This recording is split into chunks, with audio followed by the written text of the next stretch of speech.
اور قرآن مجید کے بعد وہ صحیح ترین کتاب امت کو دے گئی. تو بہت لمبی عمر نہیں, 62 سال عمر مبارک بھائی. کتنا ہمارے بزرگوں نے کہا, حضرت عمر بن عبدالعزیز کی عمر 39 سال ہوئی, پوری 40 نہیں. کتنی خیر بانٹی انہوں نے زمانے میں. کام نہیں کرتے, پروگرام نہیں بناتے, ہم خیر نہیں جمع کرتے. خیر جمع کرنے کا وقت تو ہے, فٹافٹ کر لی جائے. پھر تو اس طرح کا ٹائم آ جاتا ہے کہ انسان زیادہ نماز پڑھنا چاہتا ہے, نفل پڑھنا چاہتا ہے, اس کا وجود ساتھ نہیں دیتا. اس طرح کے اوقات آ جاتے ہیں کہ وہ کچھ خیر کرنا چاہتا ہے, پھر اس کے پاس موقع نہیں رہتا. وہ لکھنا, پڑھنا, پڑھانا, سمجھانا چاہتا ہے, پھر قواعد اتنے مضبوط نہیں رہتے. جدوجہد کی جائے, کوشش کی جائے, جلد از جلد. اللہ کے پیارے رسول صلی اللہ تعالیٰ علیہ وسلم نے فرمایا, صحیح بخاری میں حدیث موجود ہے, حضور فرمانے لگے جلد از جلد نیکیاں کر لو اس وقت سے پہلے کہ فتنے رات کے ٹکڑوں کی طرح تمہارے اوپر گریں گے. حضور فرمانے لگے وہ ایسا سخت وقت آئے گا کہ بندہ صبح مومن ہوگا تو شام کافر ہو جائے, شام مومن ہوگا تو صبح کافر ہو جائے. اور فرمایا لوگ دنیا کے بدلے اپنا دین بیچ ڈالیں گے. اس سے پہلے پہلے نیکی کر لو, قبل اس کے کہ الجھا دیا جائے ذہنوں کو, پریشان کر دیا جائے. کئی جگہ مسائل نہیں بنا دیے گئے, وہ چھوڑو دیے تو نفل ہے, چھوڑو دیے تو غیر مؤکد ہے. اعلیٰ حضرت فاضل بریلوی فرماتے ہیں جو نفل چھوڑتا ہے نا, ایک وقت آتا ہے سنت کے ترک کرنا شروع کر دیتا ہے. اور تارک سنت ایک وقت آتا ہے کہ واجبات کو چھوڑتا ہے. چونکہ وہ سیلاب اچانک نہیں آیا کرتے. پہلے چھوٹا سا سوراخ ہوتا ہے, دریا کے کنارے چھوٹا سوراخ ہوتا ہے, بند نہ کیا جائے تو بڑا ہو جاتا ہے, پھر اور بڑا ہو جاتا ہے, پھر وہ سیلاب بن جاتا ہے. کیا ہوتا ہے کہ جب ہم دیر کرتے ہیں, آپ دیکھ لیں دنیا داری میں لوگ کتنے آگے نکل گئے, کتنے دنیا داری کی جو چیزیں آئیں وہ غالب ہو گئیں. میں آپ سے پوچھ رہا ہوں, جتنے لوگوں کے پاس موبائل ہیں اتنے لوگ نمازی بھی ہیں. موبائل بعد میں آ کے غالب ہو گیا سب پہ, اور نماز آپ یہ ایوریج نکالے نا, جتنے لوگ فیس بک پہ ہیں اتنے لوگ دینی تعلیم کے میدان میں بھی ہیں, پڑھنے پڑھانے کا مزاج بھی رکھتے ہیں. جتنی نصیحتیں کرنے میں آج لوگ نکلے ہوئے ہیں, کیا اتنی خیر بھی دنیا میں بٹ گئی؟ جتنی جدید ٹیکنالوجی آ گئی سب ہم نے حاصل کر لی, بری بات نہیں, ٹھیک ہے, اچھی بات. لیکن سوال یہ ہے کہ وہ باتیں جو سالوں سے ہو رہی ہیں اور جو ہمارے دین کے فرائض میں شامل ہے ان پر عمل کب ہوگا؟ اور میں یہ بہت سارے لوگ ہیں نا دعوت دیتے ہیں کہ آپ تشریف لائیں, وہ اس جگہ پہ آ کے کچھ بات کریں, تو میں دوستوں سے کہتا ہوں تقریریں تو بڑی سن لی لوگوں نے, وہ زمانہ ہو گیا تقریریں کرتے سنتے. سوال تو یہ ہے کہ جو سنا ہے اس پر عمل کس دن کرنا ہے؟ وہ پہلا قدم جو عمل کا ہے وہ کس دن اٹھانا ہے؟ یہ کوئی گورکھ دھندا تو نہیں ہے نا کہ نشستن گفتن برخاستن. دیکھیں نا قرآن مجید کی آیات نازل ہوتی تھی, صحابہ دوڑ پڑتے تھے عمل کرنے کے. لن تنالوا البر حتى تنفقوا مما تحبون, تم بھلائی کو نہیں پہنچو گے جب تک اپنی پیاری چیز خرچ نہ کرو. تو یہ آیت ہم نے بھی سنی ہوئی ہے. میں آپ سے ہاتھ نہیں اٹھواتا, آپ خود اپنے آپ سے پوچھیں, میں اپنے آپ سے پوچھتا ہوں کب پیاری چیز لا کے خرچ کیا ہم نے اللہ کے راستے میں. لیکن جب نازل ہوئی تھی, عبداللہ ابن عمر کو گھوڑا پیارا تھا, انہوں نے فوراً لا کے پیش کر دیا تھا. حضرت ابو طلحہ انصاری کو باغ پیارا تھا, انہوں نے فوراً لا کے حضور کی بارگاہ میں پیش کر دیا تھا. ہم کب یہ کام کریں گے؟ ہم سن رہے ہیں, ہمیں آتی ہے, ہم آگے بڑھا رہے ہیں, لیکن جلدی سے صحابہ کا یہ مزاج تھا کہ جیسے ہی ان تک خیر پہنچی انہوں نے عمل کر کے دکھایا. جیسے نصیحت ملی اس نصیحت پر وہ عامل ہو گئے. امام جعفر صادق رضی اللہ تعالیٰ عنہ سے ایک شخص نے پوچھا, حضور میں دین کی خدمت کرنا چاہتا ہوں, تبلیغ کرنا چاہتا ہوں, کوئی طریقہ بتائیں. بہت سارے لوگ ہیں آج کل جو یہ چاہتے ہیں کہ جناب مجھے نہ کوئی آپ نسخہ بتائیں, کوئی سلیقہ بتائیں, میں دین کا کام کرنا چاہتا ہوں, دعوت خیر دینا چاہتا ہوں, کوئی طریقہ بتائیں. تو سیدنا امام جعفر صادق رضی اللہ تعالیٰ عنہ فرمانے لگے آسان طریقہ ہے, اور بغیر کسی فلسفے کے, بغیر کسی الجھی ہوئی گتھی کے, سلجھی ہوئی بات ہے, بالکل طے. تو دین کی تبلیغ کرنا چاہتا ہے؟ اس نے کہا. تو فرمانے لگے بڑا آسان نسخہ ہے, اگر تو دین پھیلانا چاہتا ہے, تبلیغ کرنا چاہتا ہے, تو دین پر عمل کرنا شروع کر. عمل کے بڑے اثرات ہوتے ہیں. عمل, حضرت باجید بستامی فرمایا کرتے تھے, جس نے ہماری خاموشی سے کچھ نہیں سیکھا وہ ہماری تقریر سے کیا سیکھے گا. یہ جو عمل ہوتا ہے یہ اتنی بڑی خاموش تبلیغ ہے, اتنی بڑی. امام جعفر صادق فرمانے لگے تو عمل کر, وہ تیرا عمل کرنا. آپ پڑھیں گھر میں نماز, آپ کے بچوں کو شوق ہو جائے گا. آپ کھولیں گھر میں قرآن مجید, آپ کے بچوں کا دل لگ جائے گا. آپ بیٹھے تسبیح لے کے کہ آج میں نے آدھا گھنٹہ محبوب کی بارگاہ میں درود و سلام عرض کرنا ہے, بچوں کی طبیعت لگ جائے. عمل جو ہوتا ہے اس کا فیض بٹتا ہے. نیکی میں آگے بڑھنے کی جدوجہد, کوشش کرنا کہ میں ذرا خیر کے کام میں آگے نکلوں. کیا کہا حضرت عمر نے؟ کبھی ہم سنتے ہیں باتیں، کبھی اس کی گہرائی میں اترو نا۔ سیدنا فاروق اعظم فرماتے ہیں میری ساری عمر دوڑ لگی رہی کہ میں ابو بکر صدیق سے نیکیوں میں آگے نکلوں، ساری زندگی میری دوڑ رہی، جد و جہد رہی کہ میں ابو بکر صدیق سے آگے۔ 2.5% زکوٰۃ ہے، عمر کہتے ہیں میں 50% لے کے آیا تھا، لیکن میں 50% پہ پہنچا تھا تو ابو بکر 100% پہ پہنچ گئے تھے، وہ سارا ہی لے آئے تھے۔ میری دوڑ رہی، جد یہاں بھی دوڑ ہے، میری عزت کرو، میرے آنے پہ کھڑے ہو جاؤ، معاذ اللہ میرا اکرام کرو، میں فلاں صاحب ہوتا ہوں، قبیلے میں، برادری میں، سوسائٹی میں، سماج میں یہ نام رکھتا ہوں، میں فلاں سیاسی، سماجی، فلائی، رفائی تعارف رکھتا ہوں، میرا فلاں معاملہ ہے۔ یہ اس مزاج میں دوڑ لگ گئی، اس طبیعت کی دوڑ لگ گئی، مجھے بھی مانا جائے، مجھے بھی گنا جائے، مجھے بھی شمار کیا جائے، میرا بھی نام ہو جائے، مجھے بھی عقلوں میں رکھا جائے، قرب والوں میں میرا بھی تذکرہ کیا جائے۔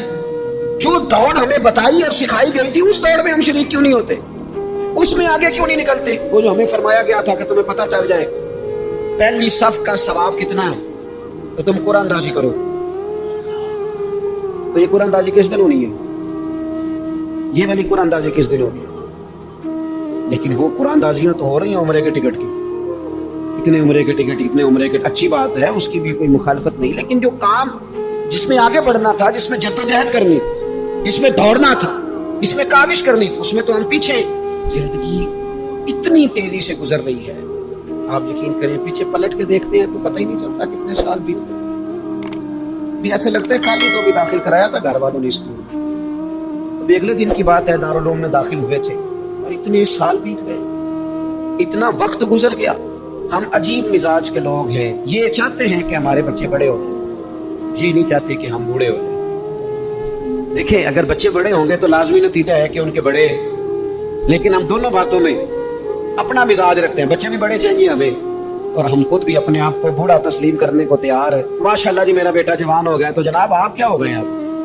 آپ بھی تو بتائیں نا، آپ کہاں پہنچ گئے؟ وہ کیا دور تھا جب کہتے تھے میرے بیٹے کو میرا جوتا پورا آنے لگا ہے؟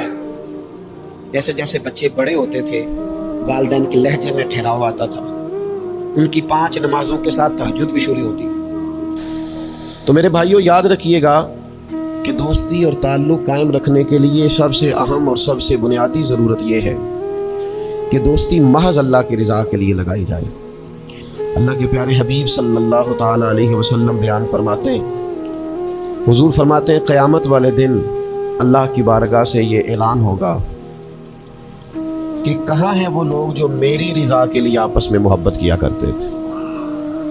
رب فرمائے گا جب آج میرے عرش کے سائے کے علاوہ کوئی سایہ نہیں ہے تو میں انہیں اپنے عرش کا سایہ عطا کروں گا، کیونکہ وہ میری رضا کے لیے آپس میں دوستی کرتے، میری رضا کے لیے انہوں نے آپس میں محبت کی۔ تو دوستی کا سب سے پہلے تو یہ سٹیٹس بنائیں کہ اس کے اندر محض اللہ کی مرضی، اللہ کی رضا کے لیے ایک دوسرے سے پیار، منفعت نہ ہو اس کے اندر کوئی بھی، دنیاوی لالچ کوئی بھی نہ ہو، ہرس نہ ہو، ہوس نہ ہو، طمع نہ ہو، ذاتی مفادات نہ ہو۔ جب ان سے بالاتر ہو کر لوگ دوستیاں لگاتے ہیں تو وہ دوستیاں قائم رہتی ہیں۔ اللہ کے پیارے محبوب صلی اللہ تعالی علیہ وسلم نے فرمایا قیامت والے دن کچھ لوگ ایسے ہوں گے جن پر انبیاء اور اولیاء رشک کریں گے، ان کے چہرے 14ویں رات کی طرح چمک رہے ہوں گے، انہیں نور کے ممبروں پر بٹھایا جائے گا۔ یا رسول اللہ اتنی فضیلت ان لوگوں کو حاصل ہے، یہ کون لوگ ہیں؟ تو حضور فرماتے ہیں یہ وہ لوگ تھے جو جس سے بھی دوستی لگاتے تھے، پیار کرتے تھے، محض اللہ کی رضا کے لیے کرتے تھے۔ تو اللہ تعالیٰ صبح قیامت انہیں اعزازات سے نوازے گا، شرف سے نوازے گا، فضیلت سے نوازے گا۔ دوسری بات یہ ہے کہ دوستی کب قائم رہتی ہے؟ دوستی تب قائم رہتی ہے جب ہم نا دوستوں سے زیادہ امیدیں نہ لگائیں، انسانوں کو انسان ہی سمجھیں، ان سے بہت لمبی اور وسیع امیدیں لگا لینا اور بڑے وسیع مطالبات کرنا اور بڑی لمبی چوڑے تقاضے دوستوں سے کرنا۔ میں اکثر دوستوں کی خدمت میں یہ گزارش کیا کرتا ہوں کہ اپنے دوستوں سے کوئی مطالبہ کر کے انہیں آزمائش میں نہ ڈالو۔ تم نے اپنے ہی دوست کو لا کر پل صراط پہ کھڑا کر دیا ہے، بیچارہ اس طرف جائے کہ اس طرف جائے۔ ان سے کوئی ایسا مطالبہ کرنا جو ان کی پہنچ سے باہر ہو، ان کی حیثیت سے بڑھ کر ہو، ان کی طاقت سے زیادہ ہو، تو اس کا مطلب یہ ہے کہ آپ نے اپنی دوستی کو خود آزمائش میں ڈال دیا ہے۔ آپ اتنے لمبے چوڑے تقاضے نہ کریں, آپ محدود سا لوگوں کے ساتھ تعلق بنائیں. وہ جی میں اس کے اتنا کام آیا ہوں تو اب اس کو اس سے ڈبل آنا چاہیے, تو آپ نے دوستی کی نہیں, آپ نے تو تجارت کی. اگر آپ کی محبت ہوتی تو پھر تو آپ کا انداز اور ہوتا, جب تیرا حکم ملا ترک محبت کر دی, دل مگر اس قدر تڑپا کہ قیامت کر دی. تو یاد رکھیے گا کہ آپ حکم جب آ گیا, جب آپ محسوس کریں تو اس وقت پھر آپ اس چیز کو سمجھ جائیں. تو دوستیوں کو کبھی بھی آپ کٹہرے میں کھڑا نہ کریں, تعلقات کو کبھی بھی آزمائش کی بھیٹ نہ چڑھائیں. اس طرح کا ماحول نہ بنائیں جس میں آزمائش پیدا ہو, جس میں تکلیف بڑھ جائے, جس میں کرب کا احساس سامنے والے کو ستائے. کوشش کریں گنجائش رہے ماحول کے اندر, آسانی رہے, وسعت رہے. تیسری بات یہ ہے کہ اگر آپ محسوس کرتے ہیں کہ دوستی کو چلانا ہے تو پھر صرف اسی چیز کو نہ یاد رکھیں جو چیز آپ کو آج میسر آ رہی ہے اور آج آپ کو انکار ہو رہا ہے. اس سے پہلے جو دوستوں نے بڑی وفائیں کی ہیں وہ بھی تو یاد رکھیں نا. ہمارا یہ ماحول ہوتا ہے کسی بندے نے 99 دفعہ نیکی کی ہے, ایک دفعہ انکار کیا, تو ہمیں ایک دفعہ کا انکار تو یاد رہتا ہے لیکن 99 نیکیاں یاد نہیں رہتی. یہ بہت بڑی زیادتی ہے. آپ کو اگر اتنی لمبی چوڑی اس کی نیکیاں فراموش کرنے میں 1 منٹ نہیں لگا تو پھر آپ نے دوستی کس مقصد کے لیے لگائی؟ آپ اس کو سمجھیں, اس کو آپ محسوس کریں. تو میں نے یہ دیکھا ہے زندگی میں کہ لوگ چاہتے ہیں کہ روز ان کا مطالبہ پورا کیا جائے, روز ان کا مطالبہ پورا. ہمارے ایک دوست تھے, بزرگ تھے, تو وہ سلسلہ طریقت کو چلاتے تھے. خانقاہ نظام کو, نظم کو لے کے چلنا مشکل ہوتا ہے. تو ان کے ایک مرید نے شکوہ کیا, اس نے کہا کہ حضرت پہلے آپ بڑا وقت دیتے تھے, اب آپ ٹائم نہیں دیتے. تو فرمانے لگے پہلے میرے بچے 1-2 تھے, اب درجنوں میں ہو گئے, اب وقت بٹ کے ملے گا نا. والد پہلے ایک پر توجہ دیتا ہے, بچے 4 ہو جائیں تو ٹائم تقسیم ہے. بات کی سمجھ آ رہی ہے؟ تو وقت تقسیم ہو کے ملے گا نا جب بچے بڑھ جاتے ہیں. اور فرمانے لگے ابھی تو میرے سمجھ لو 10-15 بچے ہیں, تو جب پوتے نواسے نواسیاں ہو گئے تو یہ اور زیادہ بٹ جائے گا, پھر اس میں اور زیادہ تقسیم کار ہو جائے گی. تو پھر اس طرح کر کے ماحول میں تقسیم ہو جاتی, اور یہ ہوتا ہے. یہ ایک صورت ہے. آپ دیکھیے نا, کبھی ایسا بھی ٹائم تھا حجر اسود پر کہ اس کو ہاتھ لگا کے آپ چوم لیتے تھے, اور ڈھیروں وقت صحابہ اس پر چہرے رکھ کے رویا کرتے. پھر ایسا وقت آیا کہ چھڑی لگا لو بھائی, چھڑی لگا کے پیچھے ہٹ جاؤ. اور اب ایسا ٹائم ہے کہ آپ دور سے استلام کر لیں. اب اگر آپ کہیں کہ مسلمان دیکھو جی حجر اسود کو تو ہاتھ لگانے کا موقع ہی نہیں مل رہا, تو بھائی نبی پاک نے تو فرمایا میں قیامت والے دن کثرت امت پر فخر کروں گا کہ میری امت زیادہ ہے. تو یہ تو تعداد کا بڑھنا, یہ تو کثرت کا ہونا, یہ تو باعث ناز اس کو سرکار نے کہا. اب آپ دائروں میں محدود کرنا چاہتے ہیں, آپ اس طرح کا ماحول بنانا چاہتے ہیں کہ کوئی شخص مقید ہو جائے, وہ اس دائرے سے باہر نہ نکلے, تو یہ تو بات درست نہیں ہے. تو کوشش کرنے کا مقام یہ ہے کہ آپ دوسروں کے لیے بھی گنجائش پیدا کریں, دوسروں کے لیے بھی آسانی کرنے کی کوشش کریں, پھر تعلق برقرار. اور پھر آپ پچھلی نیکیاں بھی تھوڑی یاد رکھیں کہ اس سے پہلے اس نے بڑی نیکی کی, بڑی محبت کی, تو پچھلی نیکیاں بھی دوستوں کی یاد رکھیں. صحیح بخاری سے ایک حوالہ عرض کرتا ہوں. نبی پاک صلی اللہ تعالیٰ علیہ وسلم کا نا ایک راز لیک ہو گیا. حضور مکہ مکرمہ پر حملہ کرنا چاہتے تھے, تو ایک خط لکھ کے دیا گیا ایک عورت کو کہ جا کے پہلے سے آگاہ کر دو مکے والوں کو کہ تم پر حملہ ہونے والا. اس عورت نے وہ خط اپنے بالوں میں چھپایا اور وہ نکل گئی. اللہ تعالیٰ نے محبوب پاک کو اطلاع دی. حضور علیہ الصلوۃ والسلام نے حضرت مولا علی کو 2 صحابہ کے ساتھ بھیجا. فرمایا مقام خاک پر تمہیں ایک بی بی ملے گی, اس کے پاس سے خط ہے جو کفار کی طرف جا رہا ہے, اسے گرفتار کرو, وہ خط لے لو اور واپس آ جاؤ. حضرت مولا علی شیر خدا رضی اللہ تعالیٰ عنہ وہاں پہنچ گئے, اس خاتون کو گرفتار کر لیا, اس کو کہا وہ خط لے. وہ کہنے لگی میرے پاس تو نہیں ہے, کوئی خط نہیں. تو حضرت علی فرمانے لگے چونکہ میرے نبی نے کہا ہے تو خط تیرے پاس ہی ہے. ہاں, ساڈے نبی دی زبان ساڈے واسطے قرآن, وہ زبان جس کو سب کن کی کنجی کہیں, اس کی نافذ حکومت پہ لاکھوں. خط تیرے پاس ہے. آپ نے تلوار نکال لی, فرمایا نکالتی ہے کہ نہیں؟ اس نے بال کھولے, خط نکال دیا. وہ خط جب کھولا تو خط لکھا تھا حضرت حاتم بن ابی بلتع رضی اللہ تعالیٰ عنہ, بدری صحابی. وہ خط لے کے آ گئے, نبی پاک کی بارگاہ میں پیش کیا. حضور نے خط کھولا, حضرت عمر کہنے لگے مجھے اجازت دے میں اس کی گردن کاٹوں, اس نے ہمارا راز فاش کیا ہے. کتنی بڑی بات ہے. قرآن مجید کی سورہ ممتحنہ اس وقت نازل ہوئی تھی جب یہ واقعہ ہوا تھا. اللہ کے حبیب علیہ السلام نے فرمایا عمر ٹھہر جا, اتنی جلدی نہ کر, اس بندے کی وفات تو دیکھ, یہ بدر میں بھی تلوار لے کے ہمارے ساتھ گیا تھا, بدری صحابی ہے. اس کی وہ بات یاد رکھ کہ بدر کے مقام پر جب کہ بڑا مشکل تھا کافروں کے سامنے کھڑا ہونا. ان کی 1000 تعداد تھی اور مسلمان بڑی عددی طور پر اس کثرت کا شکار نہیں تھے, صرف 313 تھے. اس موقع پر ان کے ساتھ کھڑا ہونا کوئی آسان نہیں تھا, لیکن یہ پھر بھی ہمارے ساتھ گئے تھے. تو حضرت عمر رضی اللہ تعالیٰ عنہ جب چپ کر گئے تو اللہ نے قرآن نازل کیا, کہا ہے ایمان والو یہودیوں اور عیسائیوں کو اپنا دوست نہ بتاؤ. تو حضور فرمانے لگے دیکھ لو عمر, اللہ نے اسے مومن کہہ کے پکارا ہے, اللہ نے بھی اسے.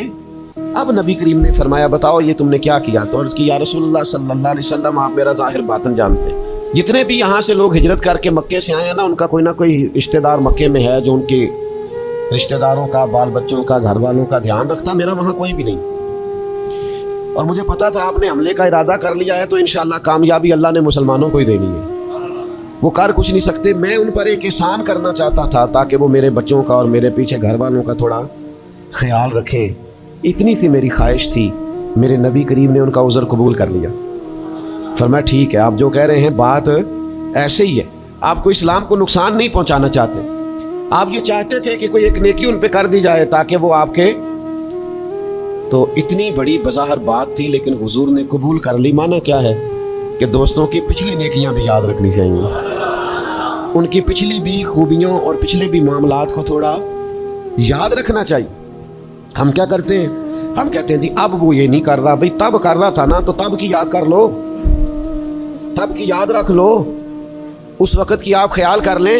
ہم کیا کرتے ہیں, ہم 99 دفعہ کسی نے نیکی کی ہے تو ہم کہتے ہیں 100/100 چاہیے.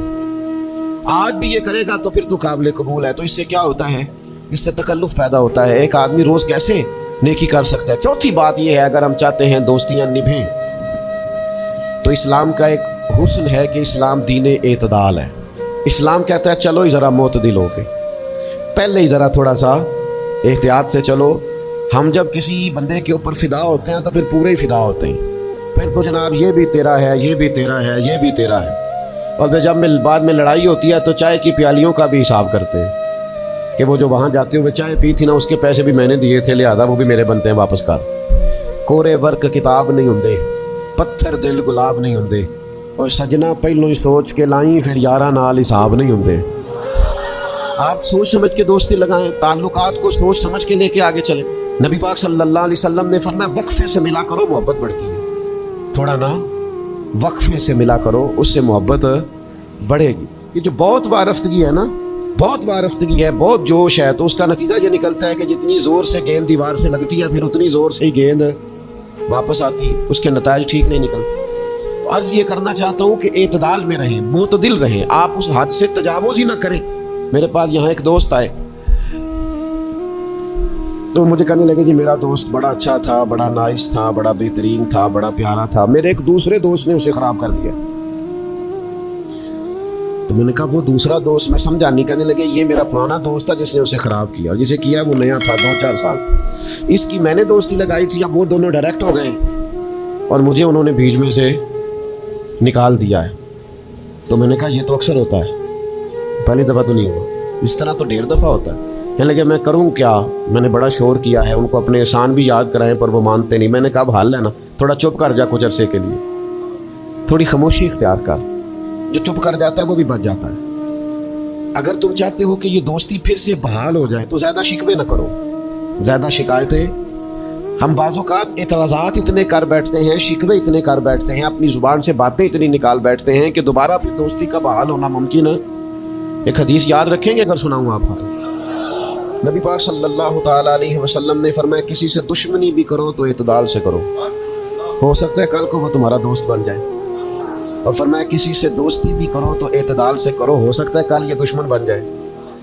دوستی اور دشمنی میں یہ جامع ترمذی میں حدیث, اعتدال کا رستہ نہ چھوڑو, معتدل رہو. سارے راز ہی دے بیٹھنا, ساری باتیں پہلے کر لینا اور اعتراض کرنا, اب تو شکوے بھی پھر سارے ہی کر لینا. دوست کو اس کی کمزوریوں کا بھی پتہ ہوتا ہے, وہ ساری کمزوریاں بھی اس کی بیان کر لینا, اس کو بھی بتانا, اس کو بھی بتانا, اس سے بھی ذکر کرنا. تو یہ انداز درست نہیں ہے. آپ معتدل انداز میں دوستی لگائیں, اعتدال کے ساتھ چلیں, شکوے زیادہ نہ کریں, اعتراض زیادہ نہ کریں. وہ بے وفا ہی صحیح پھر بھی یار اپنا, چلو اس میں کمی ہے, وہ اس میں بے وفائی ہے, پر سجن تو اپنا ہے نا. تو دوستی ہماری ہے اس کے ساتھ, اس کی کمزوریوں کو چھپائیں. آپ اس معاملے پر